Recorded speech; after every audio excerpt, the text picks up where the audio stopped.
Our Giants fans, welcome back to Big Blue Red and Crew Podcast. This is your host Zeke. As always, let's jump right into the Giants draft recap. Let's go. Let's get right into it. All right, first up, we got Deonte Banks, cornerback out of Maryland.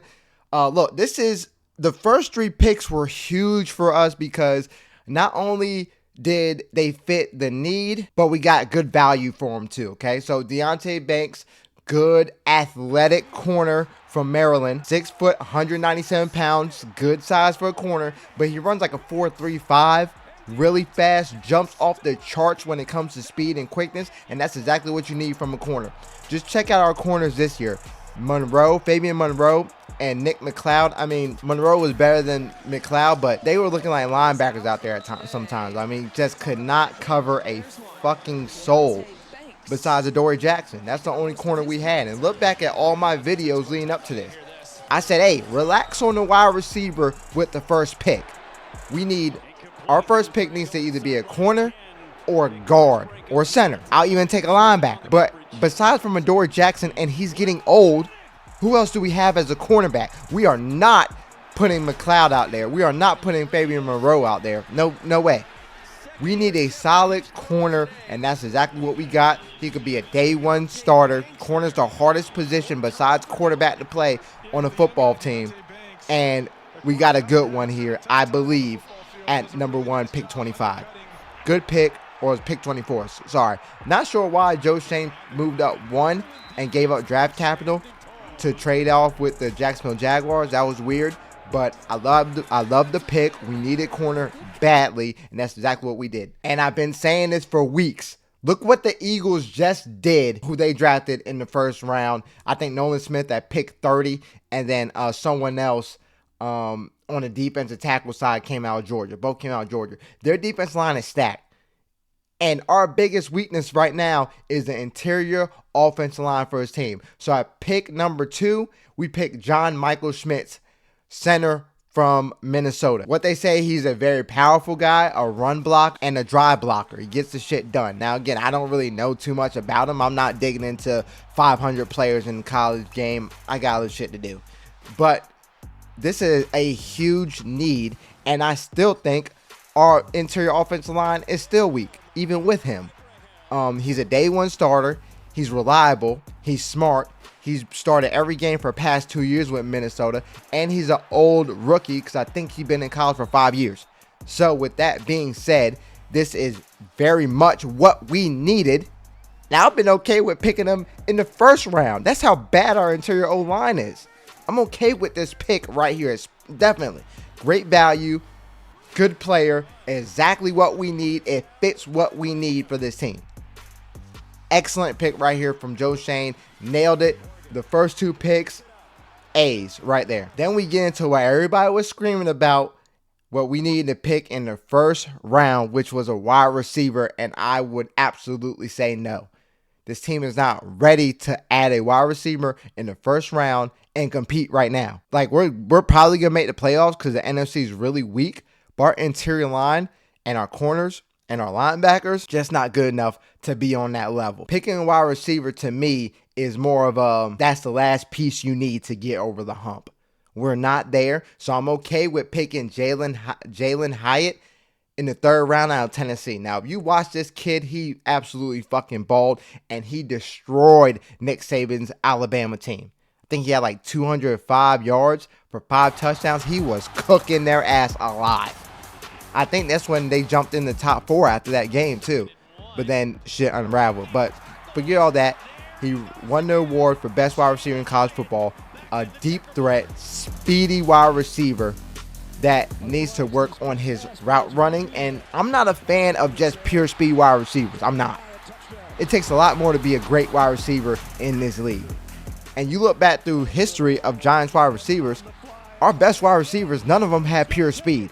Like Victor Cruz was fast, but he was extremely twitchy, right? Plexico burst, height, good routes, body control, great hands. Anami Toomer, exceptional route running, exceptional body control. Mr. Toe Tap.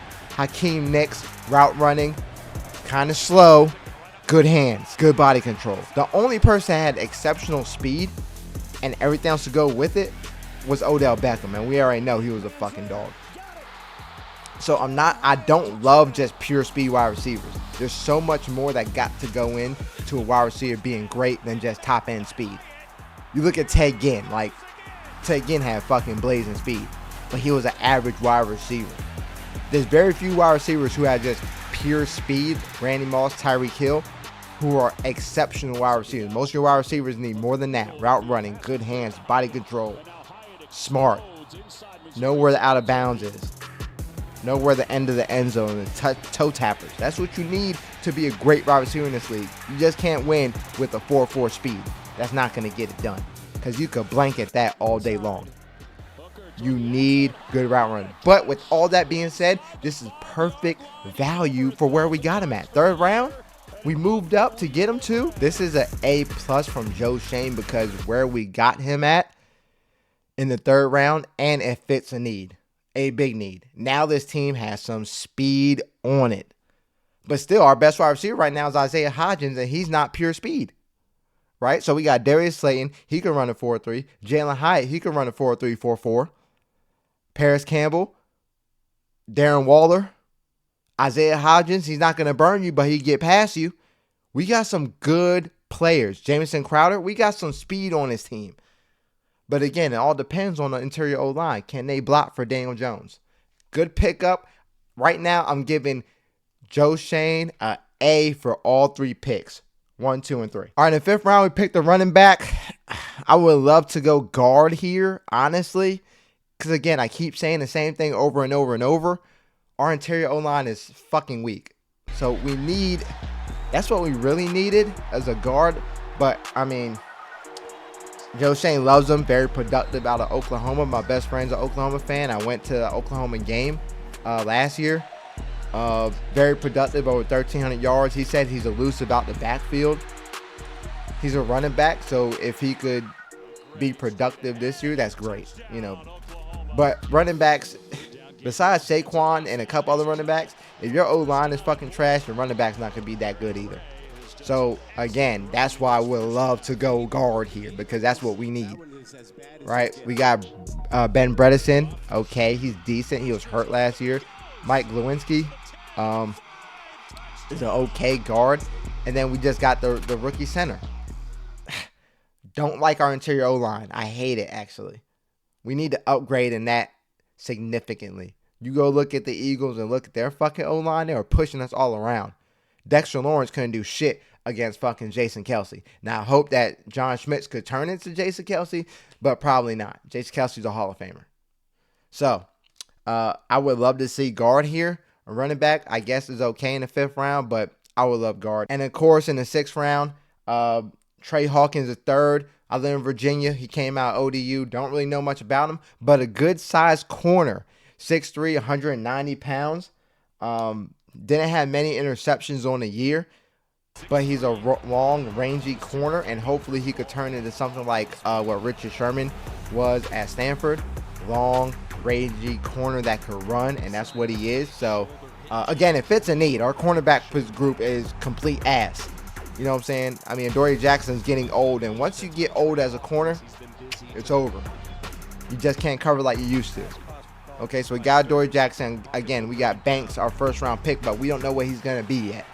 And then we picked another corner. I'm okay with that. Our cornerback room is really not good. So that's a good pick by Joe Schoen, and it fits another need. The next two picks in the seventh round, don't really know much about these guys. Jordan Riley, defensive tackle out of Oregon, nose tackle. Big guy. Really big guy.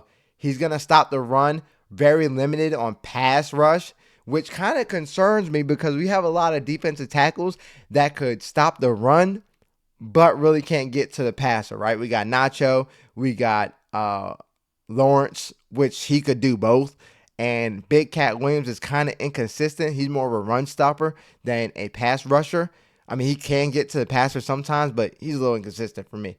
So we got a lot of heavy-duty defensive tackles, but the worst place for a quarterback to get pushed is straight up the middle. So, again, he's a run stuffer. Jordan Riley.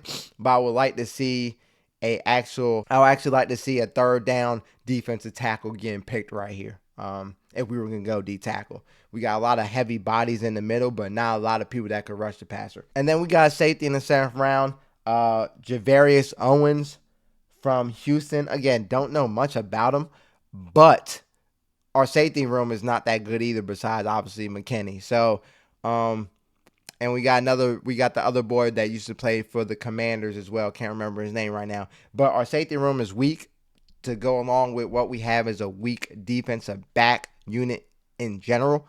So hopefully he could help.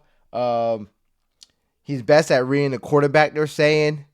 He has range to play the middle field, but he's not exceptional at it, but he could do it. So let's just see how this pans out. I mean, it's a 7th round pick. You know how he goes. He's probably going to be playing special teams a lot. So let's just see how that works. Overall, to me, Joe Schoen really nailed it out the park with your first 3 picks. And if we could get great contributions from that alone, it's a W in my opinion, because they also fit a need for this team.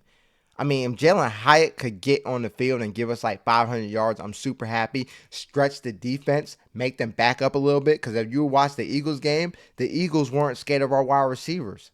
Darius Slayton, to me, doesn't use his speed to his advantage. So if we could back the defense up, that's huge for Saquon Barkley and Gray coming out the backfield. And Breida. And Darren Waller. We got a lot of speed out there now. We could use it. So Dayball's going to be very creative, like he always is, and he should be able to get these guys free. And they got the speed and quickness to get free. So first 3 picks, A+. I would love to see a guard here in this draft because, again, our guards are weak. But overall, I'm going to give him about a B+. I think he picked the first 3 picks out of the park, and I just would love to see a guard somewhere in there. Because, again, our guards are so goddamn weak. But other than that, like, comment, subscribe to the videos. This is Big Blue Rain Crew Podcast. This is your host, Zeke, and I'm out. Peace.